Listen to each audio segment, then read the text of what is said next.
वज़ीर आज़म इमरान खान चीनी मीडिया के नुमाइंदगान से गुफ्तगू कर रहे हैं। उनका कहना है कि मीडिया और सकाफती ताल्लुकात इतने करीबी नहीं जितने सियासी ताल्लुकात हैं। वज़ीर आज़म इमरान खान चीनी मीडिया के नुमाइंदगान से गुफ्तगू कर रहे हैं और कह रहे हैं कि आज की मुलाकात का मकसद मीडिया राब्तों को फ़रोग देना है। हम पाकिस्तान और चीन के मीडिया के दरमियान करीबी ताल्लुकात के ख्वाहिशमंद हैं। I think on its 100th, it is the anniversary of the CPC. Also, in Pakistan, we admire President Xi Jinping as one of the great statesmen of the modern world.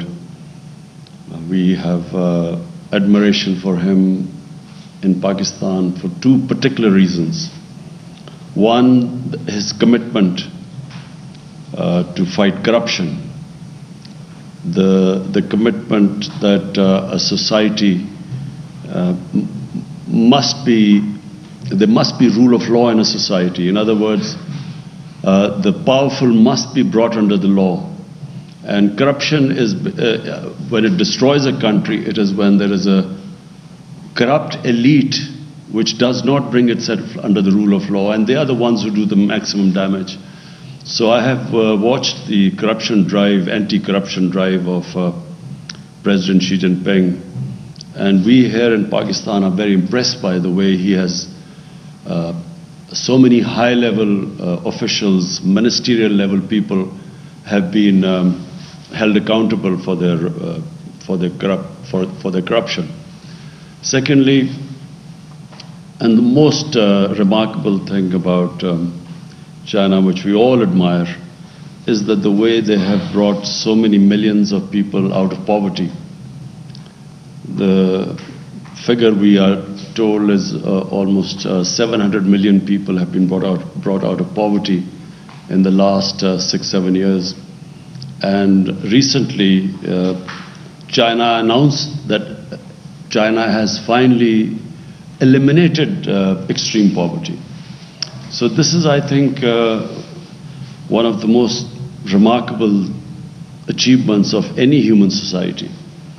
I don't think there is any precedent in history of a society achieving these great goals. And the third thing is that we in Pakistan are committed to strengthen our relationship with China politically, as well as in terms of economy and trade. CPEC is a flagship program in the BRI, and for Pakistan it is one of a program which gives us the greatest optimism and hope for our future economic development. And we have a high-level committee now to follow the CPEC projects. I'm going to Gwadar next week to see oversee the projects, the pace which they are moving on, and to make sure that we meet our timelines. And then I'm hoping, yes, meeting the Chinese labor, who are working here, and yes, talk to them, interact with them. But also, I look forward to my trip to China, which is in the offing in the next month, 2 months, and to further strengthen both our political ties and our economic ties. Please go. So, as Your Highness just say, that in 2020, the Communist Party already make a huge success in helping its people eliminate poverty. Also, it helps the country to navigate its people throughout the pandemic, while achieve the positive GDP growth. So the CPC is continually using its people-centered policy, so towards its people and towards governing this country. So how do you comment on this people-centered policy, and how do you think is CPC's role in the development of China? You see, the CPC is a unique model. Until now, we were told that the best way of societies improving themselves is the Western system of democracy. And we were told that that is the best way of progress of a society. But what the CPC has done is that it has brought this alternate model, and they have achieved, they have actually beaten all Western democracies in the way they have brought up merit in the society. You see, what is remarkable, a society succeeds if that society has systems which bring two things forward: meritocracy and accountability. Accountability of the ruling elite, which means a transparent system, which is very important for progress, and secondly, which brings up merit in a society. So until now, the feeling was that democracy is electoral democracy is the best way where you get merit, leadership based on merit, and then hold that leadership accountable. But what CPC has done is that without that electoral democracy, it has actually achieved that and much better. What I saw in China when I visited the Communist Party headquarters and when they gave us briefings, their system of sifting talent and then grooming it and bringing it up, for me, is probably more remarkable than any democratic electoral democracy does not bring up that sort of meritocracy or can hold people accountable. And third thing is that it's a very flexible system. You know, when they want to change something, that system allows them to bring a change. In our society, for instance in Pakistan, even in Western democracies, it's very difficult to bring change in a system because you're stuck in so many regulations, and democracy straitjackets you. So you cannot always do what is the best for the society because of all the impediments in our system. Whereas I find that in the greatness of the way China has improved so quickly is because they make changes very quickly. They feel that something is not working, they change it. The system allows them to change. And fourthly, of course, the long-term planning. They plan so far ahead.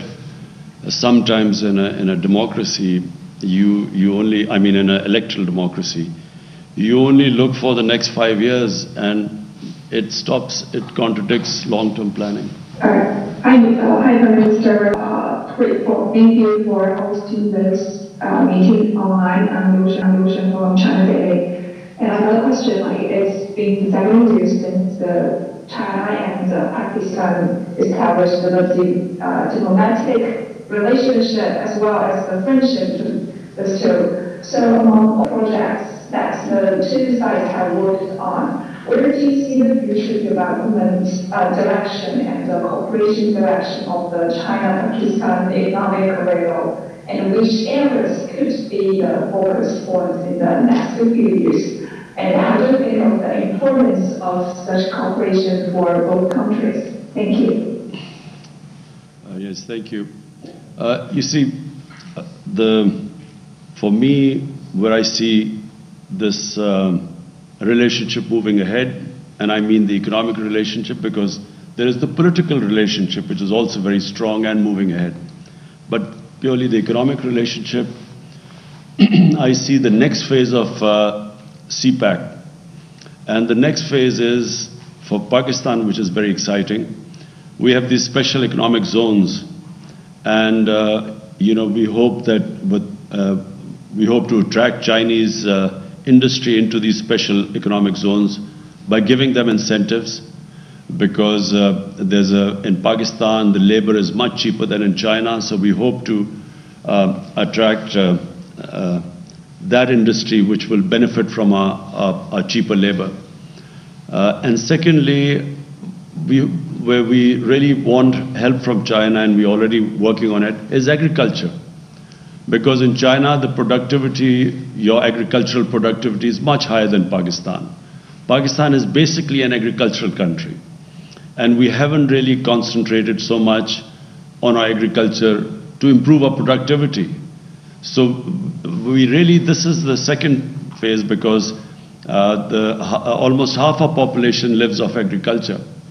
And therefore, we hope that we can really benefit from the latest techniques in agriculture from China. So, Your Highness, my second question is related to the first one. I think you just made a great insight about the Communist Party's way of socialism democracy and also the Western-style electoral democracy.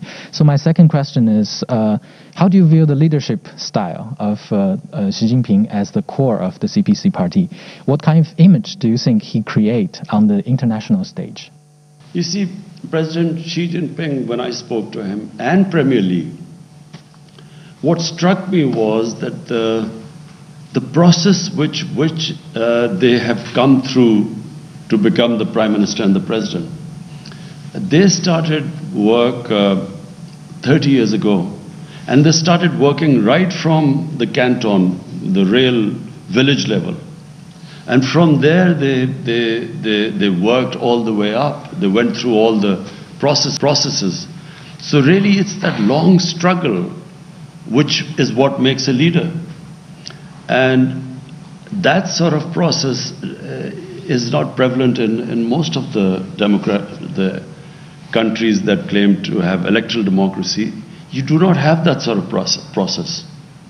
So you look at the American president, he does not go through that sort of rigorous training for leadership like President Xi Jinping and Premier Li, and the way they work themselves up and the experience they got all the way from village and then to the province and higher levels.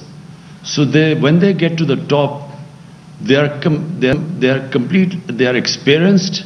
They completely understand the system. They understand how people live at the bottom. And which is why they have been able to, create this wonder of bringing so many millions of people out of poverty. So this is something quite unique for China. You do not see that in any other democratic system. What about their image on the international? I think, leave alone the rivalry now between America and China, this economic rivalry.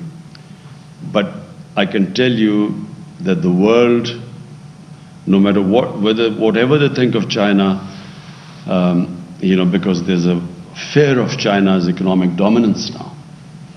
But apart from that, everyone has to admire what President Xi Jinping has done. His achievements. You see, leaders' achievements speak for themselves. And that's what President Xi Jinping has proved to the world. Sensei, how do you comment on the aid programs provided by China to Pakistan, including vaccine, infrastructure, vocational training, and in other social livelihood sectors? I think, first of all, the way China dealt with COVID was unique. I mean, considering that this pandemic started in China, the way China coped with it, and then when you look at the rest of the world, China really stands out in the way they dealt with this pandemic.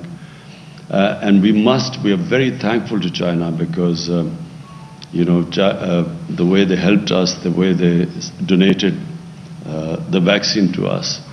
And really, Pakistan is after China, Pakistan is one of those countries which has actually done very well in the way that we dealt with the pandemic, the way which we coped with it. So Pakistan stands out, in this whole region. And one of the reasons is that China provided us the vaccine very early on, and where we immediately vaccinated the health workers. The first thing we did was vaccinate the health workers, and then went for the vulnerable groups. So, the people who were most at risk and we were all worried about were the health workers, because, they had to deal with the patients. And so we were always worried that, if they became demoralized, then, our health system would fail.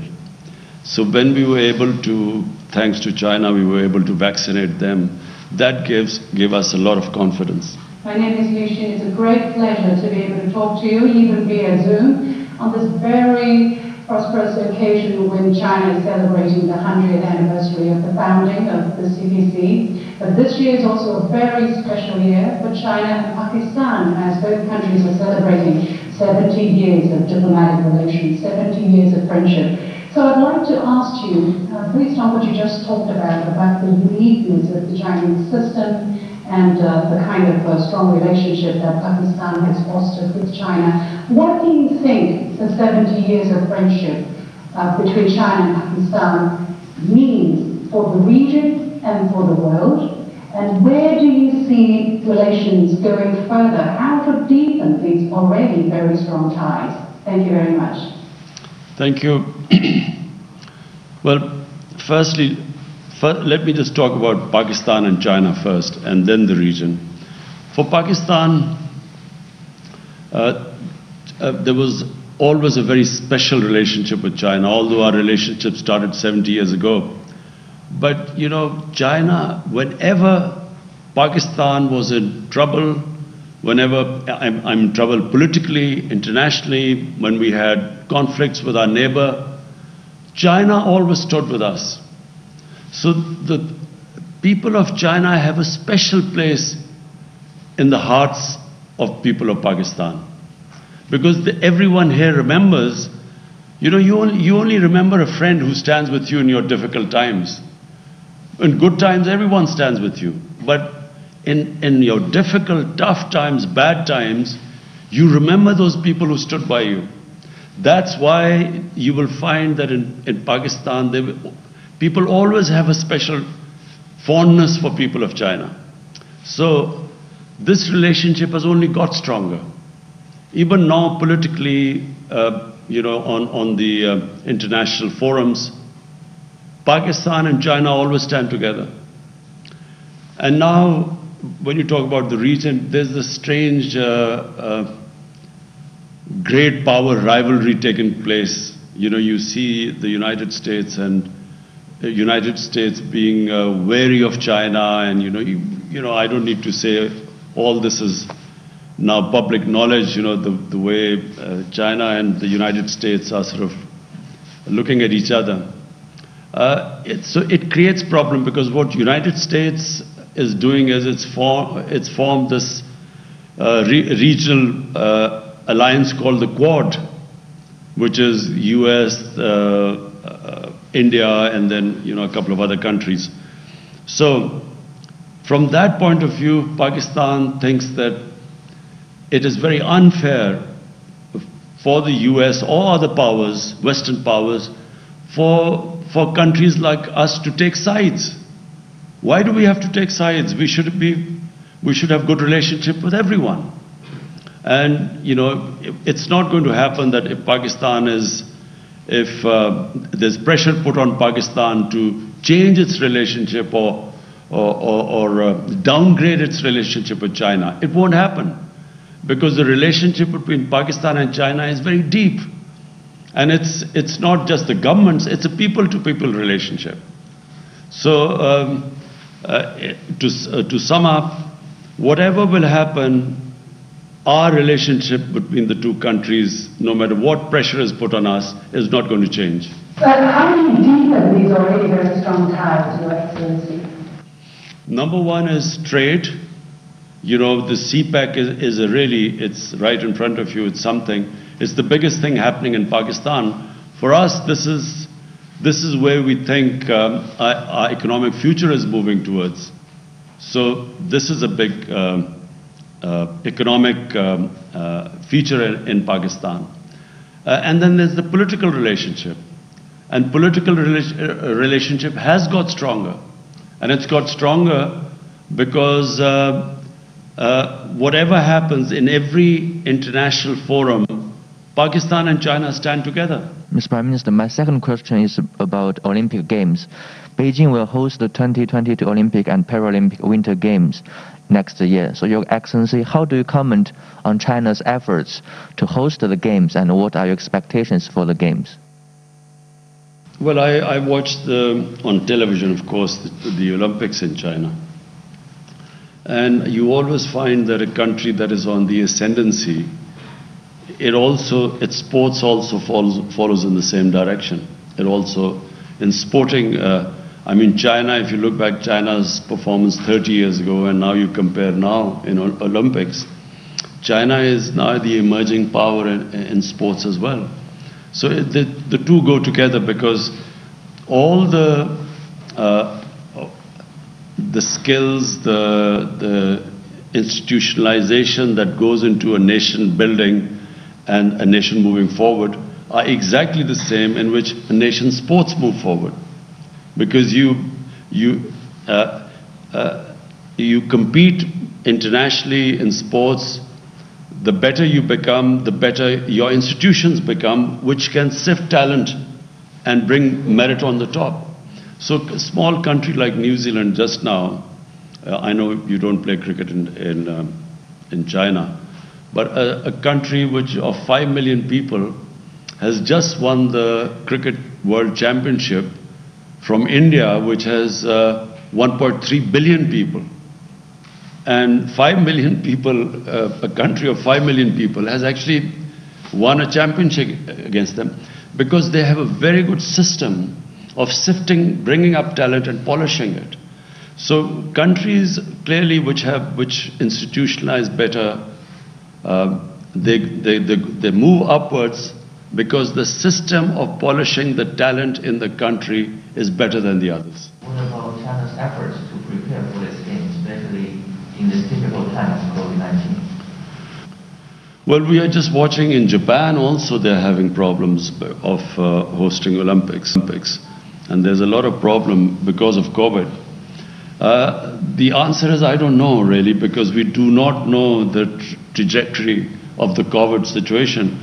You think that you now got under control, and then you have some Delta variant coming in, and then again people get worried. So it's a world is coming to terms with this disease, this pandemic. So we're not in a position right now to make very firm calculations and decisions about the future right now. So the answer is I don't know. Good wishes are due to China. Yes, we wish them all the best. Your excellency मैं ये पूछना चाहूँगा कि चीन की जानिब से Sinkiang में जो मुख्तलिफ इक़दामात उठाए जा रहे हैं, उसे अमरीका और चंद दीगर मगरबी ममालिक की जानिब से नस्ल कुशी करार दिया जा रहा है. और अभी G7 का जो समिट हुआ था उसका एलामिया जारी किया गया 13 जून को. उसमें हांगकांग, सिंकियांग और चंद दीगर जो चीन के इक़दामात हैं उस पर बेबुनियाद तनकीद की गई है. तो आपकी इस बारे में क्या राय है? You see, first of all, our interaction with the Chinese officials, that version of what is happening in Xinjiang is completely different to the version of what we hear from the Western media and the Western governments. So, because we have a very strong relationship with China, and because we have a relationship based on trust, so we actually accept the Chinese version. You know, what they say about their programs in Xinjiang, so we accept it. The second point is that we find it a little bit hypocritical when there are much worse human rights issues in the world which get no attention. For instance, in Kashmir. Kashmir is a huge human rights problem.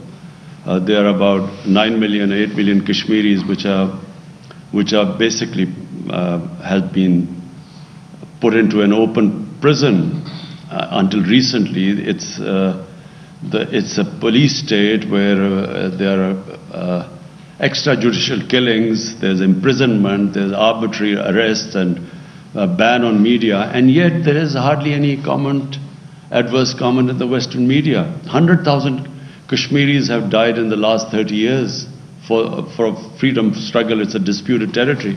Yet you do hardly get any coverage in the Western media, and we hear about Xinjiang and Hong Kong,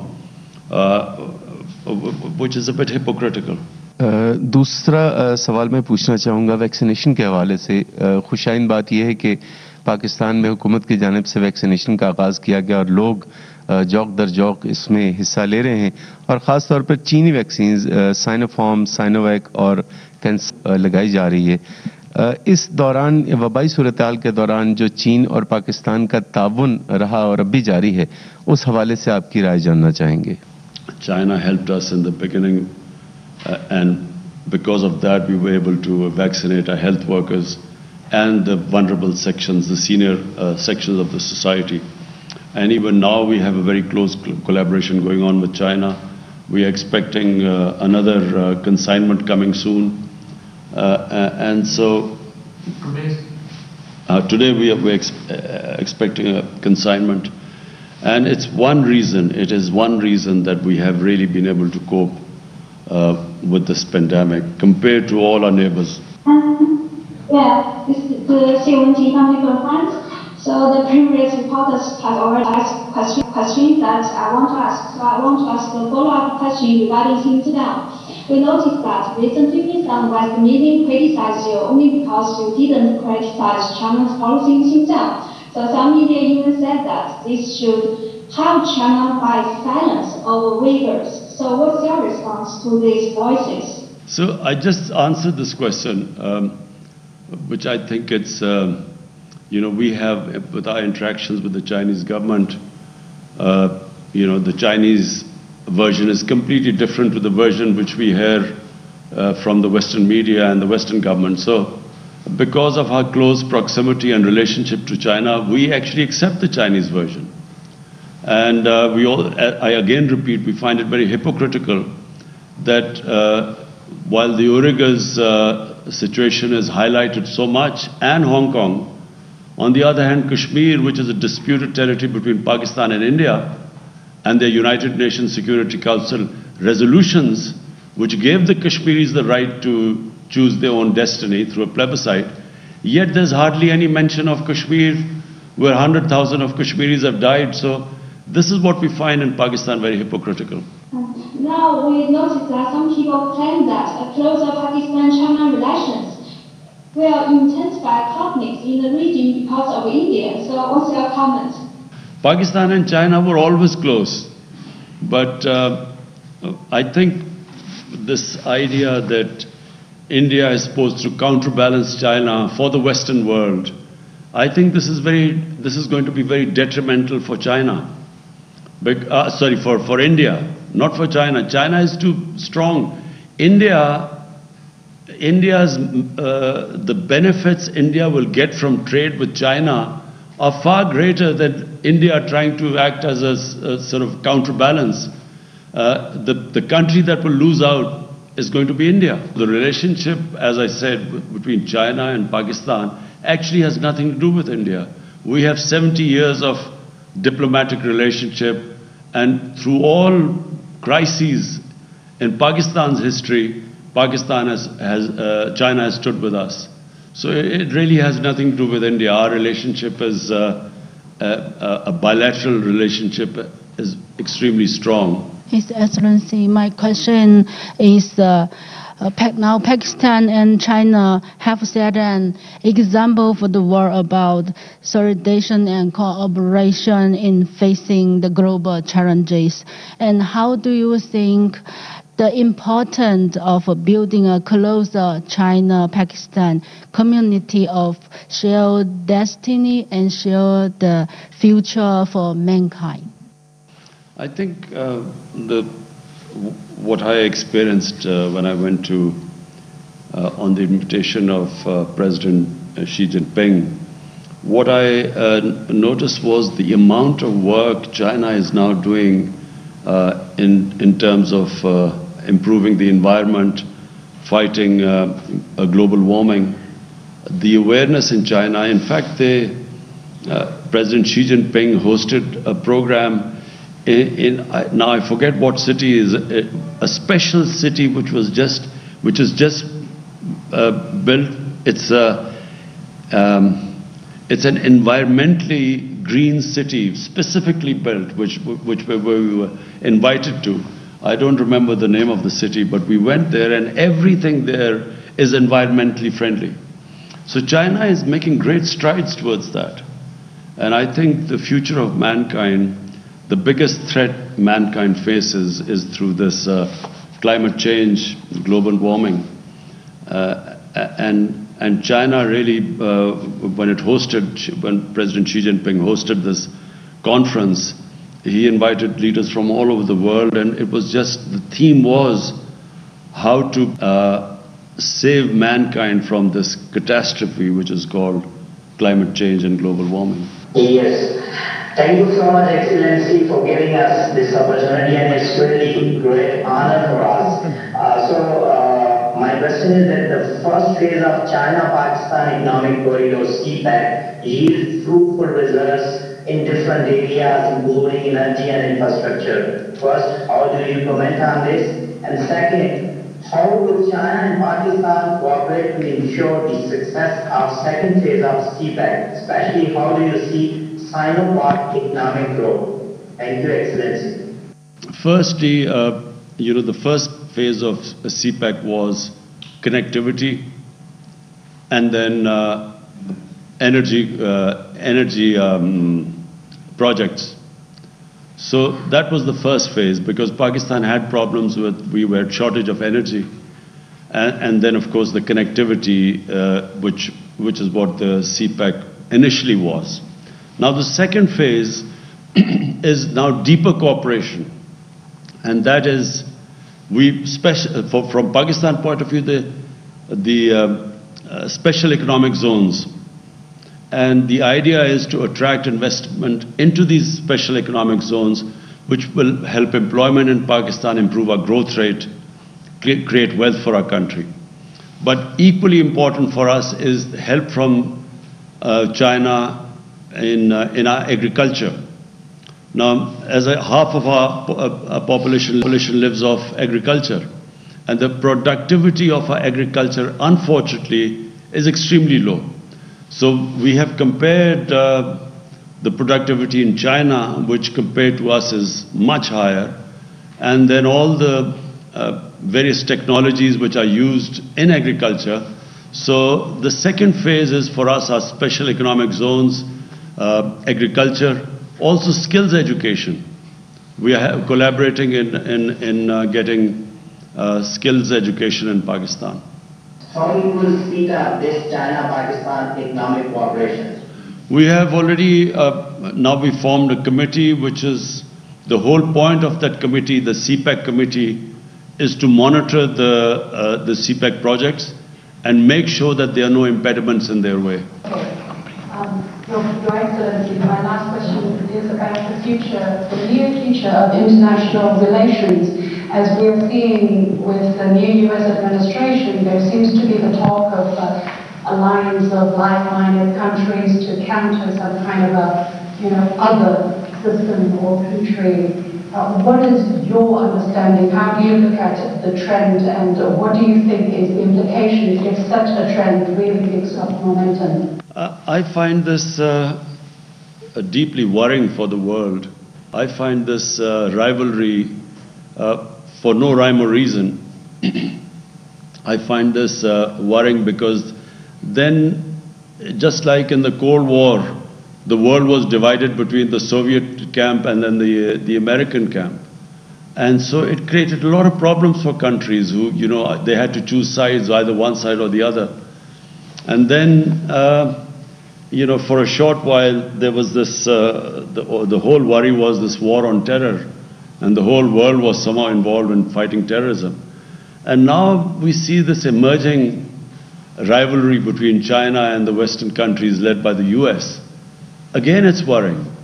And people in Pakistan, we ask ourselves the question, why do we have to choose sides?